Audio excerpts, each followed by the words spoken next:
Well, hello, it is me, Wilson. I had Jakey, and I was streaming last night for a little bit, testing this new beta that I'm in. Wow, look at this berry bush. Anyway, skins, amazing. And so in this beta, they've introduced some, like, kind of status effects for electric and stuff, and, like, some weaknesses to creatures, so we're gonna kind of just go over the patch notes, slowly, and I've already tested this, so I already understand how this all works. So, let's go. So the first thing is that every creature in the game now has a shocked state, and this isn't actually much of a big deal. So here's the pigman. If I hit him, see that? He has a little stunned animation. This would have been like a lot of work for Klei to do, to go through every single creature and give it a shock state. But in some circumstances, it's just the hit animation, like when the enemy gets hit, and then they just put some electric on top of it. But for some of them, they're unique, like the pigman one. Like that. Anyway, so that's the first thing. Now the second thing is, what is electric damage? My Twitch chat were kind of confused yesterday about what electric damage is, so let me just explain. So in the game, you have physical and planar damage. Electric damage is just physical damage that has an electric modifier on top of it, which means it does more damage, depending on how much, if the enemy is wet or not. So for example, I'm doing 43 damage right now to this punching bag that's not wet, but if we give it a full electric resistance by giving it an umbrella, my electric damage modifier gets completely wiped away, so I only do 28 damage, which is the base damage of this weapon. But the electric damage modifier is wiped away, so it doesn't get scaled up. It goes up by 1.5 times because it's dry, and it would go up by 2.5 times if it was wet. Alright, I have made it rain, so now if I hit it, it is wet, but it's still taking only 28 damage. Whereas if I gave it the fashion melon, I do 72.3 damage. So that's what it is. Electric damage is just physical damage with an electric damage modifier put on top of it. Yes? Okay, cool. There are a few exceptions to creatures that can be hit with the electric state, which are machines, but does not include clockworks. You can still do that to clockworks. Rock and cookie-based creatures are immune to electric damage and shock. This makes sense because, you know, rocks don't conduct electricity, and neither does cookie dough. Now, when you hit something and it gets that stun state, I do believe they have, like, resistance, like stagger resistance. You can't just constantly keep them in that stun state. Well, you can, but not with not by attacking. They definitely have some kind of resistance to it. But otherwise, it's pretty neat because it kind of staggers them so they won't attack as much. So next is plant-based creatures take electric damage, do not have a shock state, but are set on fire. So you could use Wormwood as an example, because Wormwood is a plant, but let's use this guy. So this guy is Wet Deadly Bright Shade. Bam, bam. So he got set on fire. So he does not suffer with the electric state, but instead gets set on fire. Which in this case is a bad thing, because it made me take a bunch of damage. But it makes sense. If you electrocute something organic, it'll probably catch fire. Maybe. I don't know. But anyway, it means that if you're killing stuff with electric damage, yeah, its drops got burnt, which is not ideal. But it is what it is. I just realized the game might have sounded a little bit loud for the last little bit. Sorry, I forgot to put the compressor on. Anyway, so things like shadows, gestalts, and ghosts take electric damage but do not have a shock state. So if you have a, oh my god, it's a spooky terrorbeak. And it's wet. But yeah, so it takes electric damage, so it's taking 72 damage per hit, but does not have a stun state. Now I'm just going to turn on God mode. Now these electric effects I'm about to show you, they happen whether or not the enemy is wet or not. So if I summon 10 pigmen and I hit them, see, like, the electric effect has a chance to just chain onto other enemies. That's pretty cool. Look at that. Wow. This also is a chance to happen, but I'm pretty sure they also have resistance to it. So that's pretty neat, I'd say. And the stun state effect does no damage, by the way. The state itself does no damage, but it just staggers. And they say that lightning strikes will now shock and damage enemies that are able to be electrocuted. But like, it's always going to prioritize hitting me. Oh look, they changed it to how lightning hits the floor. You see there's like sparks? When it hits the floor, it like sparks. That's cool. There you go. So lightning will also shock and do a bit of damage to enemies. Now here's the amazing bit.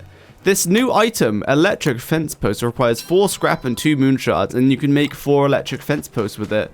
And if you can't like pick them back up once you deploy them, but you can just hammer them, and each one you hammer gets you a scrap and a moon shard. which means you get all of the scrap back, and you double your moon shards. So you can destroy these and get all of your stuff back. So they're quite renewable after the initial scrap cost, of course. Now, the way to get this is you have to unlock it with a blueprint before we check what it does. And someone in my Twitch chat was saying that you could get it day one. This is not correct, because the way you get this is you have to rummage this big junk pile, right? This big junk pile you have to rummage, but the blueprint only has a chance of coming out once the Scrappy Werepig has either been defeated or has been spawned. So you can hear Scrappy Werepig is inside here, right? So what we'll do, we'll rummage it. I'm going to rummage it to let him out. And now, do you see that blueprint at the top? See that? There's a little animation. You see that? A little blueprint sticking out the top? That's pretty cool. Let's grab that. Oh, he says, don't touch. Get lost. Not for you. Give me my electric fence post. Give me my electric fence post. Oh my goodness, he's defending the electric fence post blueprint. Oh, there's actually an electric fence post blueprint right there. I don't think that was, I think, oh wait, the blueprint is no longer there. Did it get dropped? I wasn't paying attention. I guess I wasn't paying attention. I don't know what happened, but it's here now. The point is, Scrappy Werepig has to exist. So if you just come here before Scrappy Werepig is in that pile and you just rummage it, you won't get the blueprint. So that means you have to defeat Nightmare Werepig and then wait for this guy to spawn, and then you can get it. So if you killed Nightmare Werepig on like day 10, then you'll get this on day 20. So point is, you can't get it day 1, but you can get the fence posts like really early. Like, within your first autumn, if you really try. Anyway, what does this electric fence post do? Well, with the, you can place them, right? Which is a good start. And you see there's an AoE around them. So, this AoE is 2.5 tile radius. So, you go 1, 2.5. And then what we're going to do is we're going to toggle this one. Ooh. And then I'm going to toggle this one. Ooh, but what's this? An electric fence? Ow! So with players, you can go through the electric fence. It will shock you once, but then you can go through it, right? So now let me just make a box real quick. Bam. So each fence post can only have 2 links. So there you go. So like this one's connected to that one and that one. This one's that one and that one, etc., etc., right? So players can pass right through. But what about other creatures? Like pigmen. Uh-oh. So pigmen and every other enemy that has a shock state, what they end up doing is once they hit the fence, they then run back in the opposite direction and they will constantly get hit by it. This is really cool because, well, in the most simplest terms, it's like you can just build a massive fence post, like a massive penned area that keeps enemies in even if they would attack walls. And they will never escape. And it doesn't cost a lot because this only costs 4 fence posts, where if I made a box of these, it would cost me a lot more normal fence posts, like wooden ones. Now, Artie the Fool in my Twitch chat suggested me this design for the fence posts because rooks are quite destructive, right? And they could run into a fence post and break your fence. So in which point you need to do a little bit of trickery, which is very funny. So, by putting 4 more in, like, a diamond around the square, you push these guys back in. So, as you can see now, the, this square fence posts, like the fence posts in the square, they are protected by the diamond fence posts. So, there's just an electric fence running in front of all the posts so that the posts themselves can't be attacked because they are, they're protected by the other electric fence's electric fence part, which is very cool. So otherwise rooks could potentially ram into the fence. And once one fence post gets destroyed, it like breaks the link, so then that connection won't work anymore. Now, there is a few enemies that can break through this kind of protection, like Vault Goats. When Vault Goats get hit by this electric effect, they do become electrified. And then they become immune to electric, and they become immune to the stun state. So if there were no other enemies in here, this Vault Goat would be battering my fences. So anything that's immune to lightning damage would still be able to destroy your fences. So if I destroy everything, oh no, he's hitting my fence. No. Yes, kill the bird and yes, attack me instead. There we go. So there you go. Your stuff is not safe from the vault goats. And it even keeps in like things that you usually can't contain, like hounds. So I spawn 5 hounds, they might come for me. Oh, unlucky. They get hit by the fence, then run in the opposite direction. They're just constantly getting hit by the fence. It's very funny. Although this guy just did escape, but they've said that that's a bug and obviously isn't meant to happen. So they'll fix that. Oh goodness, it happened again. But yeah, they're not meant to escape. So anytime they escape, don't worry about it. Don't think about a workaround because it's just not meant to happen. So they're going to fix that. Now, there are a few interesting things you can do. So initially, I thought this fence is really cool because it's just like you can make cheap enclosures that actually things can't escape from. And it doesn't cost a ridiculous amount of rocks or twigs and grass to make a lot of fences. You just build a few of these fence posts, right? But then someone on the Klei forums, a person called W.A.R.B.O.T, I'm going to show their post on screen right now. They use the fence post for Bee Queen. And so, of course, as you can see, you can kind of see how this is going to work. Wolfgang is wearing a rain hat that gives lightning protection, so the Wolfgang isn't getting hit by the fence. But all the Grumblebees are constantly getting hit by the fence and constantly panicking. This allows the user to effectively just 1v1 Bee Queen, which is kind of cool. So thank you, W.A.R.B.O.T, very cool. And then on stream, I was like, wait a second, can't you just use this to do the Moonstone event? Oh, hey, look, I've already done it. So you can set up 4 fence posts at the Moonstone event, and then you could just do it so easily. Oh goodness. A spooky post-game assault.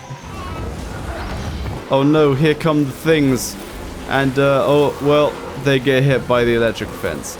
And again, if anything gets through, it's a bug and they're not meant to be able to get through. But, whenever something gets hit by the electric fence, they run in the opposite direction. So you can actually just, like, fight them for a bit. Want to kill some werepigs? Just go for it.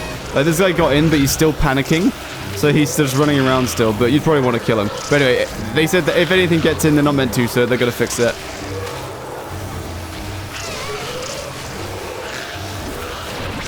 So yeah, there you go. Perhaps the easiest Moonstone event ever. Amazing. And in case you couldn't tell, this fence does no damage. So like it can't kill like a few Weaver's Woven Shadows or anything like that. But yeah, so that's what the electric fence does. Really cool. Now this update is kind of small and we're not done yet. But I see it more as a part 2 to the Celestial Scion update, so it's not like a whole update in itself. But yeah, electric fences, really cool, really cheap, really amazing. We'll get to Personal Floater later because I didn't cover it last time and it's really good and I didn't think it would be that good. Next is we're going to go over to this island over here. Oh goodness, I've went into the void. Wilson, you've gone too far. Okay, we're here. I did it, oopsie, and I did this fight on this world, but then I deleted everything. So I'm going to spawn stuff in. There are new research notes. So when you give Wagstaff the captured Gestolts to spawn Warbot, he will drop 1 research note every time every time he accepts and puts down a Terramite or a Warbler, because that's how you spawn those in when you give him the contained Gestolts. So all these research notes will say different things. So I think this is the right order. So it basically just kind of tells you about the Warbot fight. So it says area of containment necessary prior to experimentation. Consider implementing a kinetic and teleportational dampening field. This is to say, when you start the Warbot and Celestial Scion fight, you can't escape until one of you die. Like there's a force field that gets put around the arena. And then the second one says electrifying, interesting, can redirect controlled electric discharge for practical and offensive applications. So this is telling you about electric damage, and it says, note to self, don appropriate insulative layers next time. The last step was unexpectedly exhilarating. So if you wear all of this electric stun state, right? If you wear lightning, 100% lightning protection, you do not get hit. You see. So that means you could use Umbrella, or if you don't have Umbrella, you can use the Rain Hat. This only provides like 70 or 80% rain protection, but it provides 100% electric resistance in one slot. The Rain Coat also gives you 100% lightning resistance. And something new they added that now has lightning resistance is Warbis armor.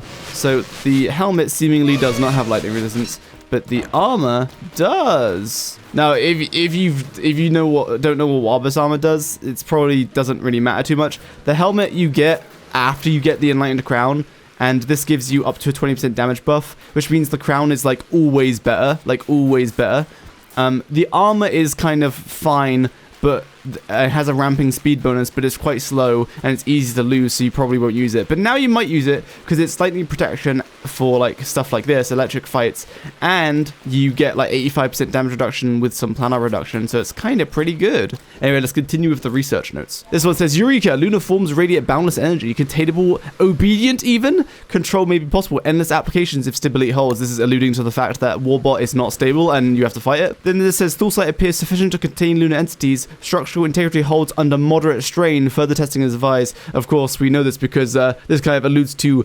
Warbot's phase 2, because once you defeat Warbot, the Thulsite breaks away and it releases the Gestalt inside, which is the Celestial Scion. And lastly is the most important one, the heat signature detection. This one tells you about Warbot's heat missile attack. Preliminary thermal tracking functional, however response irregularities suggest vulnerability to rudimentary interference. False positives observed with minimal thermal masking, which is to say, this kind of alludes to the fact that you can trick the attack into not hitting you by having hotter things around you. Yeah, so it's pretty cool. These research notes kind of tell you about the fight if you pay attention and read them, so if you don't know what you're doing, which is pretty cool. Alright, so there's a few more changes before we get... So there's been 2 waves of changes to this beta. So far, or one, well, the release plus 1 set of changes, but here's what this machine can now craft, right? So remember that this world has killed Warbot and Celestial Scion, right? So if you did spoilers, turn off your ears if you don't want spoilers. After you kill Celestial Scion, Wagstaff gets like ripped out of the world and he gets like taken away. We don't know where he is. He might be dead. Who knows? All we know is he's being taken away. So anything that requires Wagstaff's interaction just can't happen anymore. So things like making Astroggles, Incomplete Experiment, and spawning in Warbot, Wagstaff doesn't do that for you anymore. Same with Static Restrainer. Usually Wagstaff would just spawn this in when you go to a Moonstorm and start the event. He would just spawn this in, but he's not there anymore. So you have to make this here and then take it to the Moonstorm to be able to do it, because Wagstaff isn't here. This means that it's kind of a pain when Wagstaff is taken away from the world, because you have to do everything yourself. But anyway, so you can now craft the appropriate blueprints. You could already make this, you could already make this, and then you can, this is how you refight Warbot and Celestial Scion. You need to make a Warbot base kit, quite cheap. Then you have to make 3 Warbot parts, again, very cheap. And then it tells you where to put it all. So Warbot base kit, you have to put it in the middle. Then you give it 3 parts and you build it.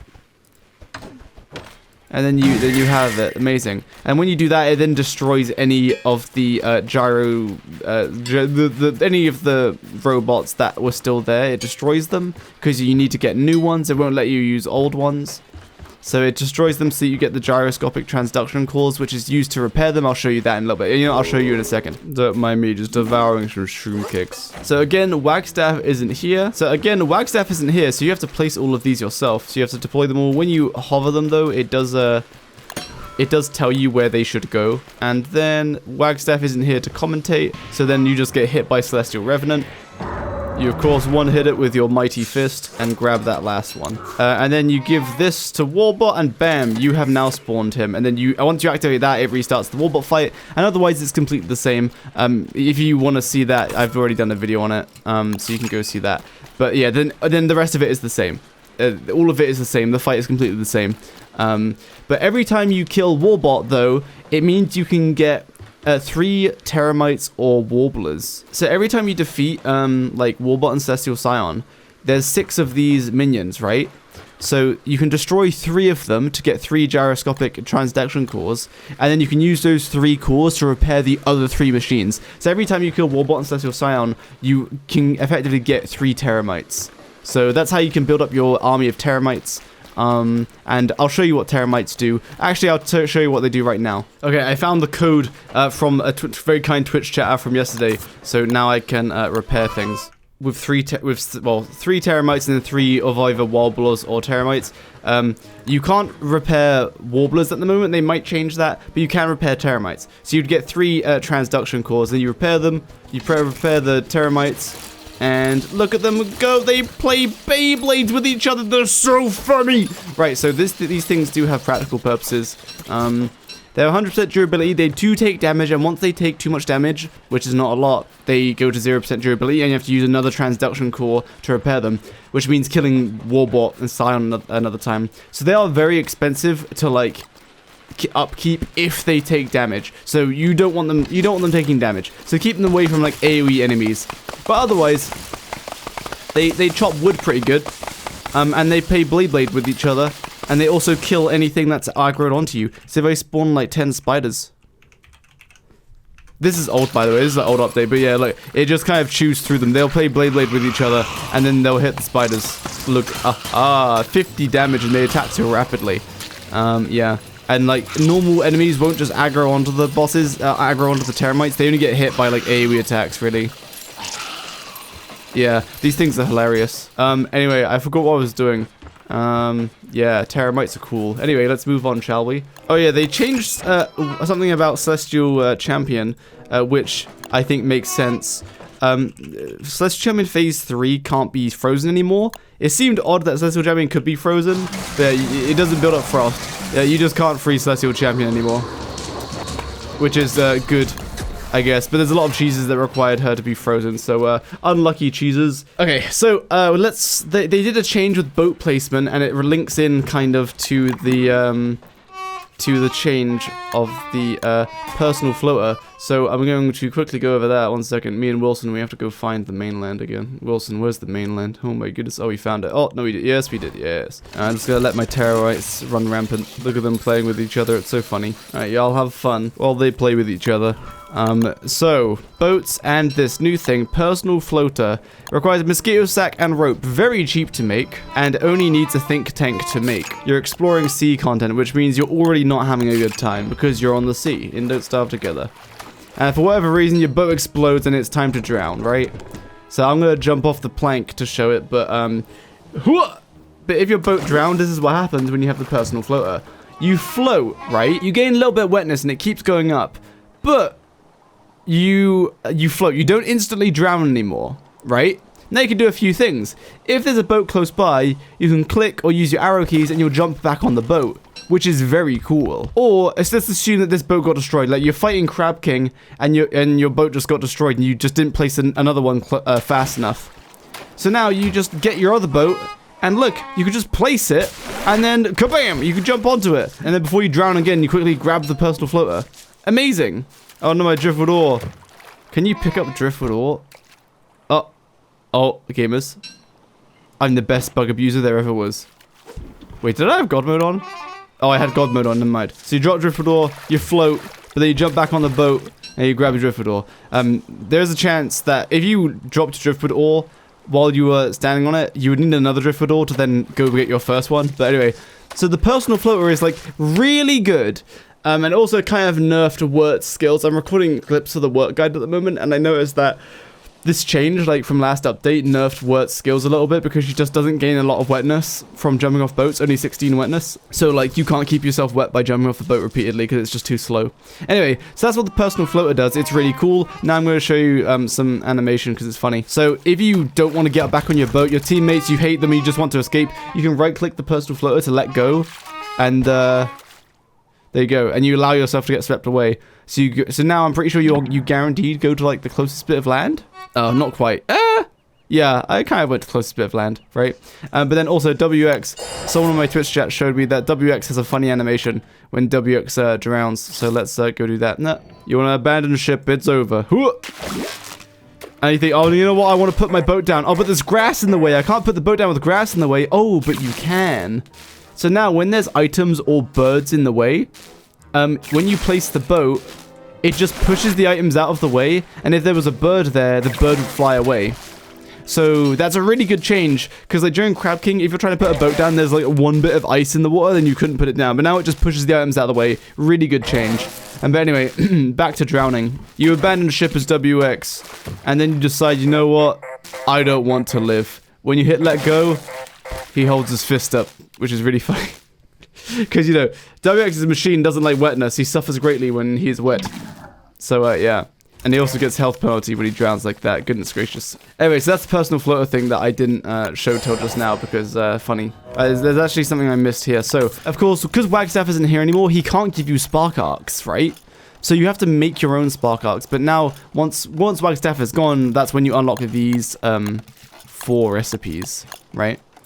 And the spark arc recipe requires a nucleation fluid. Restrained static, you know how to make that, and Thulsite. The nucleation fluid is now, once Wagstaff is gone, so he can't give you Sparkucks anymore, nucleation fluid is dropped by every mutated boss. So there's Berger, you hit him naturally, and he drops a nucleation fluid. Now when Wagstaff is alive, every time you kill a mutated boss, for the first time in that round, he will just give you a Sparkuck. So you'd have to kill you kill mutated Berger, Deiclops, Varg, then he gives you one Sparkuck. Then if you kill mutated Berger, Deiclops, and Varg again, he gives you one Sparkuck again, each like for every single kill. Except if you killed like mutated Deiclops 3 times before finishing the cycle by defeating another Berger and another Varg, you'd only get a Sparkuck from the first Deiclops kill. But now it doesn't matter which ones you kill in what order. You could kill like 10 possessed Vargs, and they all drop the nucleation fluid, and all of this nucleation fluid can be turned into Sparkucks. So it just means that like getting Sparkucks is just like significantly easier, because, well, not significantly easier. So now nucleation fluid is just like debatably easier to farm, or like Sparkucks are debatably easier to farm, because yeah, you get the nucleation fluid, then you need to go get restrained stack, so you do have to go do Moonstorm events, so you have to come back here, make the stack restrainer, and then go back out. But then you can just make the Sparkucks, so you can make them quite easily. Like you can stockpile this nucleation fluid quite easy. So yeah, Sparkucks are like, yeah, kind of easier to make, kind of. So I think I covered everything for the base update. So all of this was the base update, I'm pretty sure. Now they did a few changes. Wigfrid, where are you, Wigfrid? There. Aha! The mole worm is being tortured. Slasher is happy. So with Wigfrid's spear, you can upgrade it. I can't do it. It can't be done. What do you mean? So the charged Elding Spear. This isn't an electric weapon. The charged Elding Spear is weird. It's like, it does electric damage all the time, but the electric state can only be applied by this special attack, basically. So if you just hit a pig man, no electric state. But if I special attack one, electric state, which then chains on to hit other people. So that's all about that is. That's all that is, really. Oh, goodness, I died. And then in the post, it says they changed how the retuned... it says retuned Walter's shock scrap shots. So I guess I'll go over those real quick. Okay, so shock scrap shots. Bam. 46.9 damage versus a dry enemy. And also, yeah, applies the electric state with a chance to chain onto other people. Cool. Oh, and also, there was someone in my Twitch chat told me that, like, the shock from the electric stuff, like, can mess with bosses, because, so, like, look at that, that's pretty cool. Deiclops getting stunned. They also have resistance, but it stuns them in a way that can mess up their kiting pattern. They gave the example of Dragonfly specifically, but that's kind of whatever. I think you just get used to it, but that's notable that the kiting patterns might get messed up a little bit. Look at it, Deiclops, silly Deiclops. Wait, is this a way to control Deiclops? He's hitting the fence post, but getting electrocuted every time, of course. Oh, he destroyed it. Anyway, he freed the mole worm. Anyway, 74.3 damage when against a wet target. That's what this does. These are fine still. Even stunned Crystal Deiclops. I stunned him again. And this stun is like pretty good because it straight up delays whatever they were going to do next. Like that, it just straight up cancelled his attack there. You see that? So if you time it right, you can just like cancel attacks like that. Wow, that's so cool. So against bosses, this electric state is actually quite cool because it can just prevent attacks. It's kind of RNG though. I don't know how long the resistance lasts. So you have to hope that the lightning stagger like lines up with when they're about to attack. Otherwise, it just delays their attack, which is neat, I suppose. Cancelled his attack again. The only other thing that the news post says that I haven't covered is it says that unrestrained statics will decay away when being forced out of a moonstorm. So, you know, like restrained statics are the things that you make during the moonstorm event, like that I used to upgrade Wigfrid's spear. If it's left outside of a moonstorm, so you're not doing the event, they'll just degrade. Otherwise, they stay there. So that's just, they just degrade if you leave them without moonstorm. Yes. Otherwise, the only thing is that there's currently things getting through the electric fences, which it's not meant to happen. So they're going to fix that. Otherwise, I think that's everything. So overall, I think this is a pretty neat second part to the update. The electric fences are by far like the best part of the update, but there's a lot of other stuff, like being able to refight Warbot is really good, of course, because now you can like farm Warbot for lots of teramites and like Celestial Scion for like more enlightened crown upgrades and such. And of course, like there's things that you could right now on the live game you couldn't do without Wagstaff, but now you can do because Wagstaff is gone. Anyway, so that's about it. I don't think I missed anything. If I did, make sure to yell at me in the comments, and otherwise make sure to smile at everybody in the comments. Be kind and give each other a big kiss. Otherwise, I've got like 4 projects running on the main channel, and I'm gonna do a Celestial, like a Warbot and Celestial Scion guide on this channel soon. So pay attention. Alright, bye-bye. I probably won't make another video on this beta unless something drastic changes. Alright, goodbye. Gamers, Banjo has acquired his new hat. So stupid.